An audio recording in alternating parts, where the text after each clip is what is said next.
سو روزن چھس دیوان پنن بہت اچھا بہت اچھا تفسیر بیان چھس شعرن منز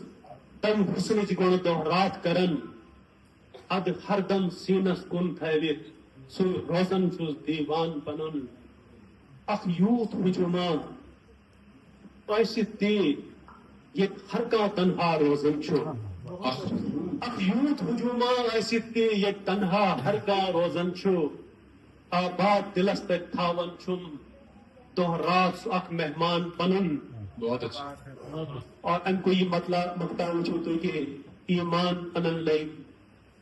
جی تو صدیقی صاحب ایمان انن لئی از کل لوگ یہ انسانن پیٹ وائی ماہر ایمان انن لئی ایمان انن لئی از کل لوگ یہ انسانن پیٹ وائی ماہر یہ حالس پیٹ وائی کفر کرن گو زندہ و ایمان بہت اچھا ایمان انن لئی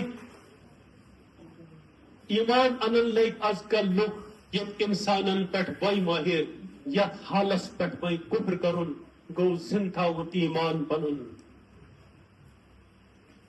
یاد مانگو ٹائم پھر اجازت ہوگا پھر ایک دو اشعار آپ کو میں سناتا ہوں اگر یہ اردو کی غزل سے میں اس کے ساتھ ہی میں آپ سے اجازت دوں گا کہ چھوٹی بہار کی غزل ہے آپ تھوڑا توجہ دیں کہ رکش دوراں سوار ہے مجھ پر رکش دوراں سوار ہے مجھ پر رکش دوراں سوار ہے مجھ پر دل تو زارو قطار ہے مجھ پر رکش دوراں سوار ہے مجھ پر دل تو زارو قطار ہے مجھ پر ترک وعدہ وفائے دیری نہ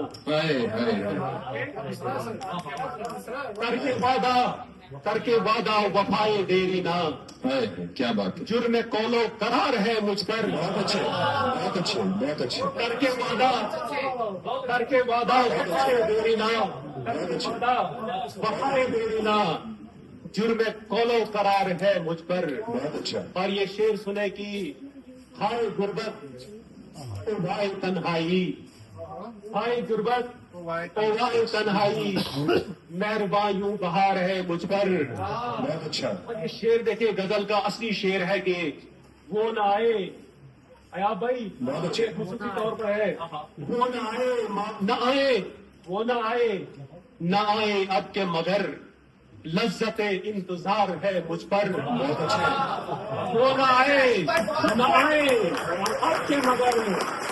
لذت انتظار ہے مجھ پر اور یہ شعر دیکھے کہ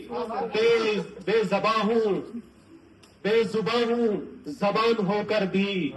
سب نے ڈالا حصار ہے مجھ پر بہت اچھا